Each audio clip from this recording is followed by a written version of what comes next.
ಮತ್ತು ಎಲ್ಲ ಗ್ರಾಮಸ್ಥರ ಸಹಯೋಗದೊಂದಿಗೆ ಇವತ್ತು ವಿಶೇಷವಾಗಿ 556ನೇ ಶುದ್ಧ ಗಂಗಾ ಘಟಕ ಇನ್ನು ಶಾಸಕರು ಬಂದು ಈ ಘಟಕವನ್ನು ವಿದ್ಯುತ್ವಾಗಿ ಉದ್ಘಾಟನೆ ಮಾಡಲಿಕ್ಕಿದ್ದೇವೆ. ಈಗಾಗಲೇ ಪೂಜಾ ಕಾರ್ಯಕ್ರಮ, ದೇವರ ಪೂಜಾ ಕಾರ್ಯಕ್ರಮ ಆಗಿ ಘಟಕದಲ್ಲಿ ಎಲ್ಲ ಘಟಕ ಏನು ಮಿಷಿನ್ ಅದೇ ಘಟಕವನ್ನು ಶುದ್ಧೀಕರಣ ಮಾಡಿ ದೇವರಲ್ಲಿ ಪ್ರಾರ್ಥನೆ ಮಾಡಿದ್ದೇವೆ. ಈ ಘಟಕ ಇನ್ನು ಎಷ್ಟೋ ವರ್ಷ ತನಕ ನಡೆಯಬೇಕು. ಈ ಘಟಕದಲ್ಲಿ ಆ ಗಂಗೆ ನಿಲ್ಲಬೇಕು, ಶುದ್ಧ ಗಂಗೆ ಆ ಘಟಕದಲ್ಲಿ ನಿಲ್ಲಬೇಕು. ಆ ಗಂಗೆ ಆ ನೀರಾಗಿ ಪ್ರತಿ ಮನೆಗೆ ಹೋಗಬೇಕು.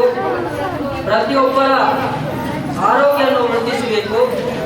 ಪ್ರತಿಯೊಬ್ಬರಿಗೂ ಒಂದು ಒಳ್ಳೆಯ ಆರೋಗ್ಯವನ್ನು ಸಂಪತ್ತನ್ನು ಕೊಡಬೇಕು ಅಂತ ನಾವು